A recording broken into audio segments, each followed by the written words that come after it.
Assalamualaikum warahmatullahi wabarakatuh. Alhamdulillahirabbil alamin wa bihi nasta'inu ala umuri dunya waddin. Wassalatu wassalamu ala asrofil anbiya'i wal mursalin wa ala alihi wa sahbihi ajma'in. Nah, teman-teman, kembali lagi bersama saya Majum pada learning journal yang ke-8 di mata kuliah Public Speaking, yang dimana ini adalah pertemuan yang ke-9. Nah, ada yang bertanya juga kepada saya pada minggu kemarin. Nah, jadi pas minggu kemarin itu kita tidak membuat learning journal dikarenakan pas minggu kemarin itu kita UAS, UTS teman-teman.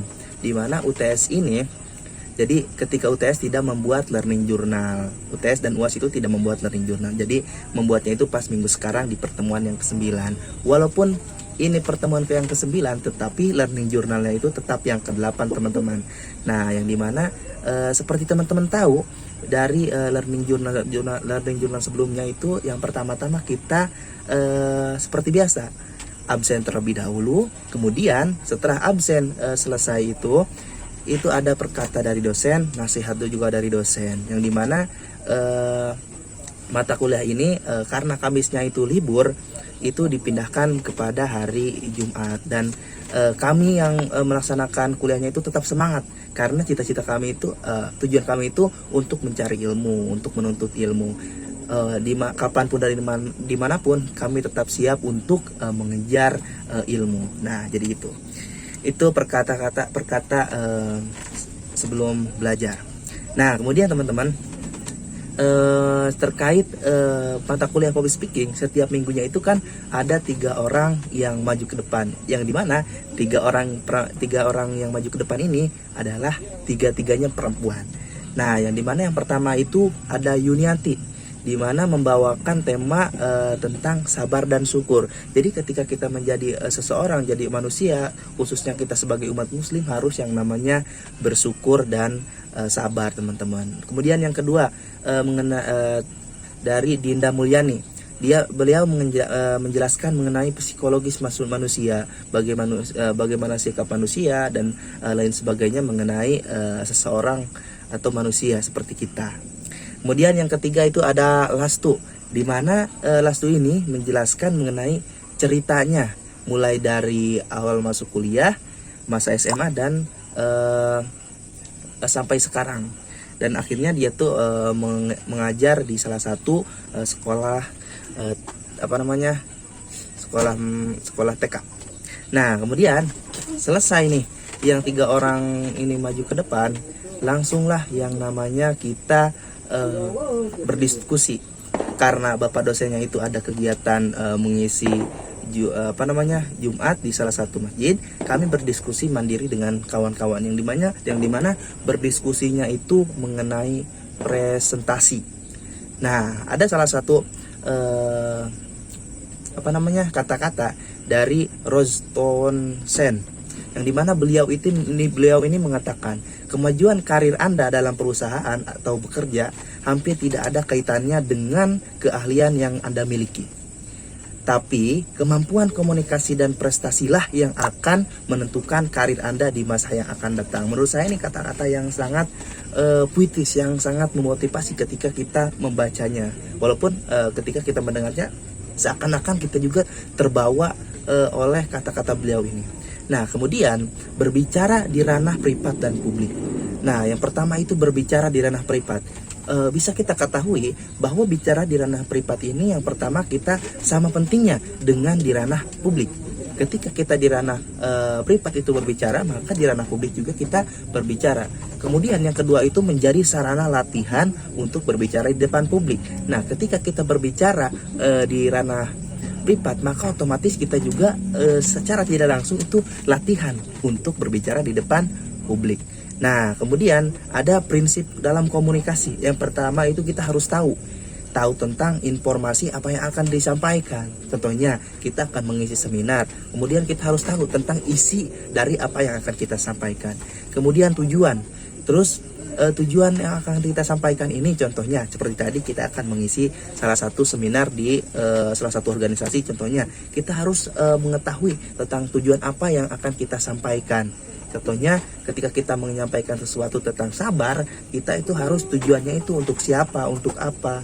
Nah, kita harus tahu tujuannya. Yang ketiga itu ada khalayak, di mana khalayak ini kita harus mengetahui ya mengenai karakteristik pendidikan budaya secara spesifik itu kepada audiens yang kita sampaikan kepada audiens yang kita sampaikan. Nah, kemudian yang keempat itu kita harus yang namanya cara komunikasikan pesan. Jadi agar pesan yang kita sampaikan itu bisa ditangkap oleh audiens, maka kita harus tahu yang namanya cara mengkomunikasikan pesan. Yang kelima itu kita harus yang namanya hilangkan hambatan atau noise. Tadi jangan banyak yang namanya ketika berbicara itu ae, jangan seperti itu teman-teman. Nah, yang keenam itu ada yang namanya target. Nah, yang dimana target ini ketika kita berkomunikasi audiovisual adalah agar khalayak ini mengerti tentang tujuan apa yang kita sampaikan teman-teman. Jadi supaya audiens ini mengerti tentang apa yang kita sampaikan. Nah, kemudian juga ada jenis tentang pembicara publik. Nah, banyak sekali jenis-jenis. Nah, kemudian presentasi juga. Ini yang pertama itu kita harus pembicara tentang pembicara terencana merupakan pembicaraan yang sudah ada jadwal baik waktu, tempat, audiens, topik dan lain sebagainya ketika kita ingin melaksanakan suatu presentasi. Nah, kemudian harus ada juga yang namanya moderator. Moderator, di mana moderator ini merupakan orang yang akan mengarahkan acara, membuka, menutup, kemudian mengatur acara, itu moderator, tugas moderator. Meski mesti harus mencairkan suasana ketika kebekuan suasana tersebut terjadi. Nah, kemudian pidato, di mana pidato ini ada beberapa jenis pidato. Nah, seperti teman-teman ketahui yang pertama itu kita sering mendengar pidato tentang pemaparan informasi, terus pengarahan dan motivasi, kemudian ada serah terima jabatan, terus ada menerima dan memberikan tes, host dan lain sebagainya. Nah, kemudian bicara dalam wawancara.